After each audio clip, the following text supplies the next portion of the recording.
Hello, good afternoon, I think it is. I don't actually know the time. I hope you're all keeping well in these crazy times again that we're still in. Lockdown number 3. I know it's a difficult time for people with homeschooling and juggling life and work. And I think being in the cold has made it worse this time. I remember in first lockdown thinking, this isn't that bad because the sun was shining and it felt lovely to be out in nature. But I'm really not a fan of winter.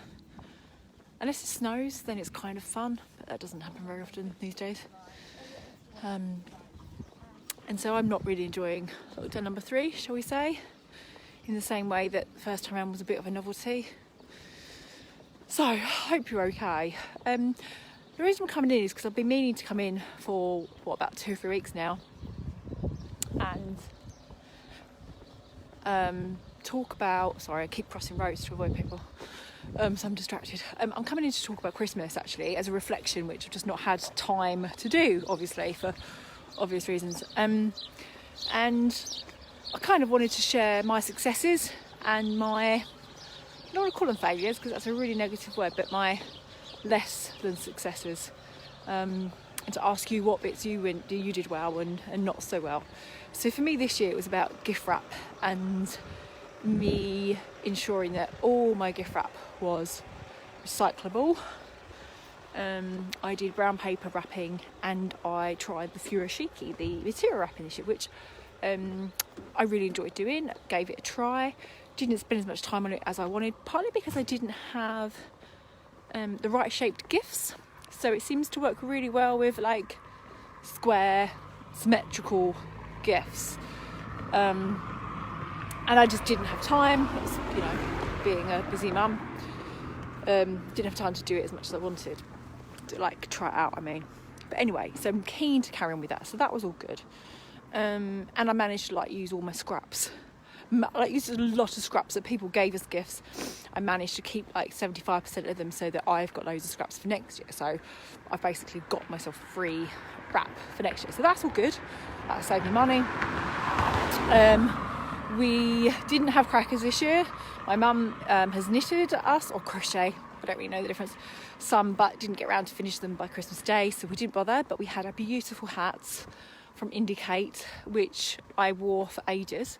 Normally at Christmas dinner, I hate the bloody hats and I can't wait to take them off. But this year I really liked wearing mine with pride. I could have worn it all day. It was so comfy and just nice and beautiful. So that was all good. So that was fine. Christmas food. It's difficult, wasn't it, this year? Because you might have planned to have people around and then they didn't come around and stuff. So the Christmas food, the snacks didn't go as well as I wanted. We got bought, what it's like, you get bought chocolates and biscuits, don't you, even though you buy yourself some, so then you end up with 4 or 5 boxes of stuff and you don't need them, so that was frustrating. And in the end I've got another box of chocolates now that I don't like them, for starters, but I think either way we got a late present and I was just over it by then, by New Year's, by the time I got it, so we're just going to donate that to those that need it more, really, through a food bank is a good idea, or through the Olio app or something like that. So that's going to be donated on, and I think I've learnt a lesson from that about planning the sweets and the treats and stuff like that. Crackers, I always buy myself a box of crackers because I like the idea of it, but then I only have about 2 or 3 crackers, and because we didn't have people around, that box of crackers is still there, and I keep thinking I must eat those crackers. So actually I kind of reflected on if we have a quiet Christmas with a small amount of people, I don't really need a whole box of crackers. I just need a handful of crackers from someone else's box, basically. But the bit that I found the hardest is presents for kids. And I am a control freak when it comes to presents. So I give out lists, I tell people what the children need and what they can get, basically. And this year it included second-hand stuff. So there were things like dressing up clothes, all second-hand. We've got a microphone for my daughter, second-hand. And then we got some sustainable wooden toys from Baby Pure. So we kind of tried to be really sustainable with it. The problem we had was people still didn't keep to the list, shall we say, and people want to buy what you've given them plus their own ideas. So therefore you get twice as much stuff, which is really frustrating. And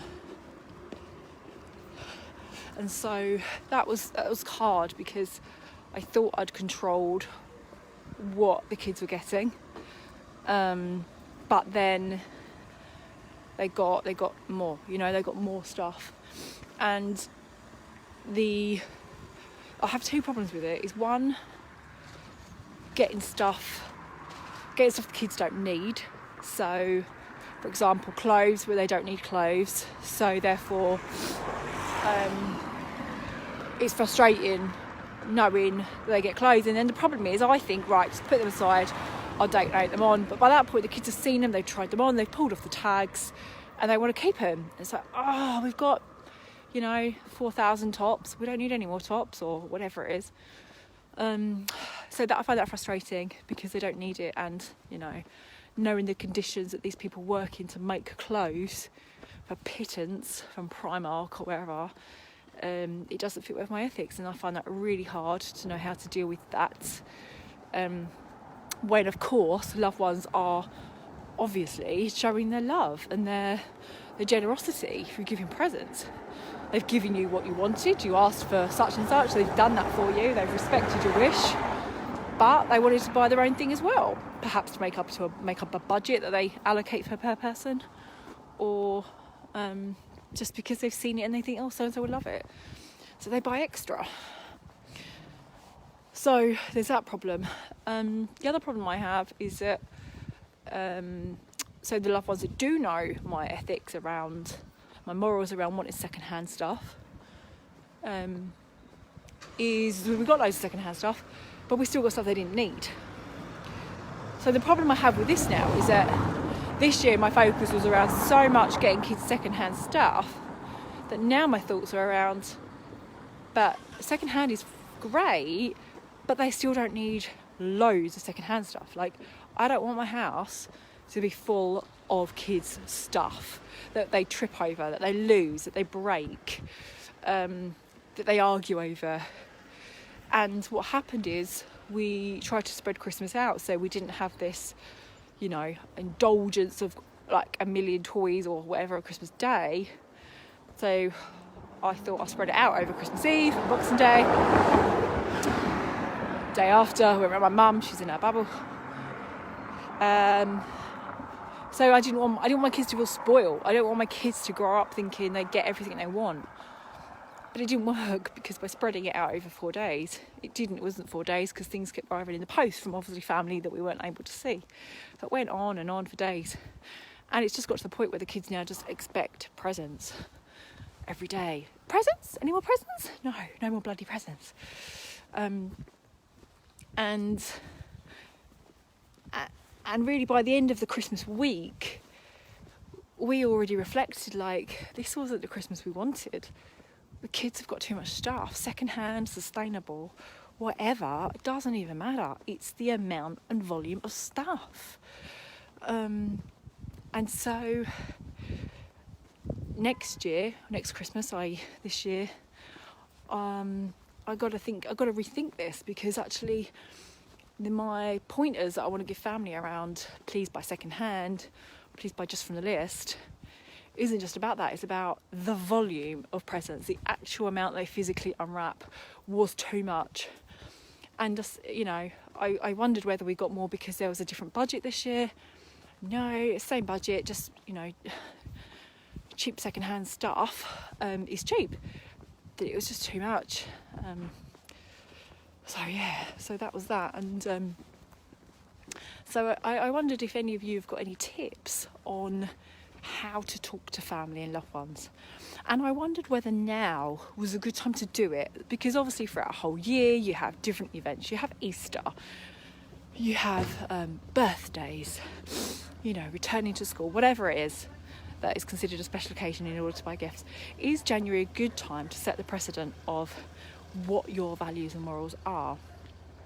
In that case, how could we do it? I have thought of putting together something. I don't know. I don't know how to word it. I don't know how to present it. And in some ways, I think it'd be easier for me to write a letter or something on behalf of you guys than it would be for me to physically give it under my name, because I find it really difficult to talk to loved ones about this when they may not understand about climate change and environmental problems, and I'm sure you guys have the same dilemma of how trying to engage people. And I think it's important to try and use motivating factors that are relevant to that person. So it could be budget. It could be like, oh, please buy second hand because it will cost you so much less. It will save you money.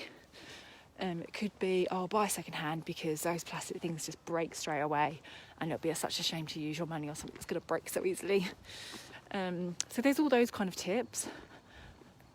But as I say, even if you buy second-hand sustainable products, it's the volume, isn't it? How do you manage that? And I've thought about the idea, the whole something they want, something they need.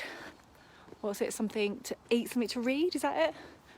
But then is that purely for gifts? Because that doesn't sit well with me right either. Because I love stocking presents. They're possibly one of my favourite parts of Christmas Day. And I'd like my kids to have the stocking presents. So in the stockings we'd probably have between 5 and 10 presents, just in the stocking, and that's just something I like. But again, what I've learnt this year, although I bought a couple of hair bits for my girls that were sustainably made out of upcycled materials and stuff, they haven't worn them. They haven't even been interested in them, and it's almost because they have like 20 hairbands. So a sustainably made another one is just another hairband. They don't need it. They don't want it. They're not interested in it. So it was a gift for the sake of a gift to go in the stocking. And that's actually heartbreaking. It's like, oh, for friggin' sake. It was a waste of my money. So I just wondered what your thoughts are. How do you feel about your Christmas gone? And how will you manage this Christmas? And how could we put that message across now, early on in the year, to set the precedent for the entire year and potentially for the entire lives of ourselves and our kids? Any thoughts on that? Please let me know. I'm now going to go because my hands are freezing. I don't know why I didn't put my gloves on before holding the phone. And I look forward to hearing your thoughts on this and your Christmases as well. Bye for now.